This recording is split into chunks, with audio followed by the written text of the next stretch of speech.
आज आपके साथ मैंगो पुडिंग की एक बहुत ही अट्रैक्टिव लेकिन बहुत ही आसान और बहुत ही झटपट बनने वाली रेसिपी शेयर कर रही हूँ, जिसको बनाने के लिए ना तो आपको जेलेटिन की ज़रूरत है और ना ही किसी भी तरह की कलरफुल जेली की। मैंगो से एक बहुत ही आसान और झटपट बनने वाला मिक्सर बनाएंगे और सिर्फ उसी एक मिक्सर से ये कलरफुल और टेम्पटिंग सी पुडिंग तैयार करेंगे। अस्सलाम वालेकुम, मैं हूँ Sadia Uzair. Welcome back to Sadia Uzair's kitchen. तो चलिए स्टार्ट करेंगे आज की हमारी ये रेसिपी। बिस्मिल्लाहिर्रहमानिर्रहीम। तो मैंगो पुडिंग का मिक्सर बनाने के लिए यहाँ पर मैंने एक ब्लेंडिंग जग लिया है। पुडिंग के लिए यहाँ पर मैंने मैंगो को इस तरह से छोटे छोटे से पीसेस में काट लिया है और वेट इनका तकरीबन 250 ग्राम है। इतने मैंगो हमें चाहिए कि अगर हम इनको ब्लेंड करें तो इससे तकरीबन 1 से 1.5 कप मैंगो प्यूरी तैयार हो। कम या ज़्यादा आप अपने टेस्ट के मुताबिक कर सकते हैं। इसी के साथ इसमें शामिल करेंगे 3/4 कप यानी कि पौना कप चीनी का। इसको भी आप अपने टेस्ट के मुताबिक कम ज़्यादा कर सकते हैं। तो मज़ीद कुछ इंग्रेडिएंट्स शामिल करने से पहले इन दोनों को बहुत अच्छे से ब्लेंड कर लेंगे ताकि मैंगो बहुत अच्छे से पिस जाएँ, बिल्कुल एक पेस्ट या प्यूरी के फॉर्म में आ जाएँ। तो चीनी और आम को अच्छे से ब्लेंड कर लेने के बाद पुडिंग को क्रीमी और रिच बनाने के लिए इसमें शामिल करेंगे 3/4 कप यानी कि पौना कप क्रीम का। लेकिन अगर आप इसे स्किप करना चाहें तो आप इसे स्किप भी कर सकते हैं। इसी के साथ इसमें शामिल करेंगे 3 कप दूध, फुल फैट मिल्क।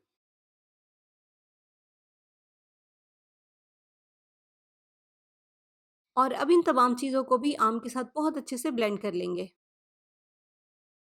अब मैंगो के इस मिक्सर में से 2 कप मिक्सचर डाल देंगे हम एक कुकिंग पैन में और बाकी को फिलहाल एक साइड पे रख देंगे।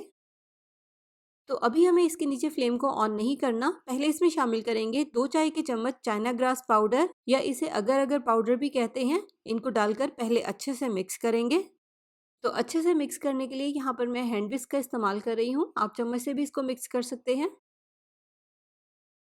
तो अब हमें इसके नीचे फ्लेम को ऑन करना है और लगातार हिलाते हुए इसको इतनी देर तक पकाएंगे जब तक कि इस मिक्सर में बॉयल आ जाए। तो जैसे कि यहाँ पर आप देख रहे हैं कि इसमें बॉयल आ गया है। तो बस अब इसके नीचे फ्लेम को ऑफ कर देंगे और इसको सेट करने के लिए इस तरह से 3 बाउल्स में निकाल लेंगे, क्योंकि इसमें हमें 3 मुख्तलिफ कलर शामिल करने हैं। तो एक बाउल में मैं शामिल कर रही हूँ रेड फूड कलर और दूसरे में मैंने शामिल किया है डार्क पर्पल कलर और तीसरे बाउल में ऐड करेंगे ग्रीन कलर। लेकिन ज़रूरी नहीं है कि आप भी यही कलर्स शामिल करें। आपके पास जो भी फूड कलर्स अवेलेबल हो आप वो शामिल कर सकते हैं। तो फूड कलर्स अच्छे से मिक्स करके इनको हम फ्रिज में रख देंगे सेट होने के लिए। 1 घंटे में ये बहुत आसानी के साथ सेट हो जाएंगे। और अगले स्टेप में अब जो मैंगो का बाकी मिक्सचर बच गया था, जो कि तकरीबन 3 कप है, इसे डाल देंगे हम एक कुकिंग पैन में। इस तरह से नाप कर शामिल करेंगे। 1 कप मिक्सर के हिसाब से इसमें 1 चाय का चम्मच अगर अगर पाउडर जाएगा। तो ये मिक्सर 3 कप है, इसलिए हम इसमें 3 चाय के चम्मच अगर अगर पाउडर या चाइना ग्रास की शामिल कर रहे हैं। तो सेम पहले की तरह अभी हमें इसके नीचे फ्लेम को ऑन नहीं करना। पहले इस पाउडर को मैंगो के इस मिक्सर में अच्छे से मिक्स करेंगे। फिर उसके बाद इसके नीचे फ्लेम को ऑन कर देंगे। अब हम इसको सेम उसी तरह से लगातार हिलाते हुए इतनी देर तक पकाएंगे जब तक कि इसमें बॉयल आ जाए। तो बॉयल आने के बाद अब इसके नीचे फ्लेम को ऑफ कर देंगे और थोड़ी देर के लिए इसको रूम टेम्परेचर पर ठंडा होने देंगे, सिर्फ 3-4 मिनट के लिए। इससे ज़्यादा हमें इसको ठंडा नहीं करना वरना ये जमने लगेगा। और उतनी देर में जो हमारी कलर्स वाली पुडिंग थी वो भी अच्छे से सेट हो गई है। इसको अब हम इस तरह से मोल्ड्स में से निकाल लेंगे। पहले नाइफ की मदद से किनारों को अलग करेंगे। ये देखिए बहुत ही आसानी के साथ पुडिंग मोल्ड में से बाहर आ जाएगी।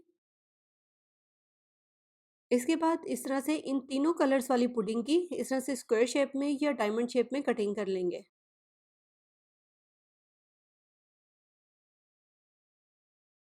कटिंग करने के बाद एक बार इनको अच्छे से मिक्स कर लेंगे। फिर उसके बाद जिस मोल्ड में हमें पुडिंग को सेट करना है उसमें ये तीनों कलर्स की पुडिंग शामिल कर देंगे। बस ये ध्यान रखें कि सारे कलर्स अच्छे से मिक्स हों। ये ना हो कि एक जगह पर एक ही कलर सेट हो जाए। तो अब इसके ऊपर दूसरी वाली पुडिंग डाल देंगे, जिसको पकाने के बाद 3 से 4 मिनट के लिए हमने रूम टेम्परेचर पर रखा था। एक बार इसको हल्के हाथ से नीचे से हिला देंगे ताकि ये वाली पुडिंग नीचे तक चली जाए। ऊपर से लेवल करेंगे। इसके बाद हल्का सा टैप करेंगे। अब इसे हम कम से कम 5 से 6 घंटे के लिए फ्रिज में रखेंगे ताकि सेट होने के बाद ये बहुत अच्छी सी ठंडी भी हो जाए। यहाँ पर मैंने इसको ओवरनाइट के लिए फ्रिज में रख दिया था। सेट तो ये बहुत जल्दी हो जाएगी, लेकिन ठंडा होने में इसको थोड़ा-सा टाइम लगेगा क्योंकि थोड़ी-सी थिक है। ये देखें कितनी ज़बरदस्त स्लाइसेस में इसकी कटिंग हो रही है।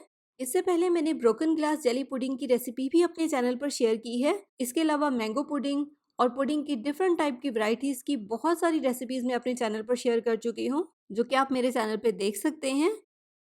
तो अगर आपको मेरी ये आज की रेसिपी पसंद आई हो तो वीडियो को लाइक और शेयर ज़रूर कर दीजिएगा। चैनल पर नए हैं तो सब्सक्राइब करके नोटिफिकेशन ज़रूर ऑन कर लीजिएगा, ताकि मेरी नई आने वाली कोई भी रेसिपी वीडियो आपसे मिस ना हो।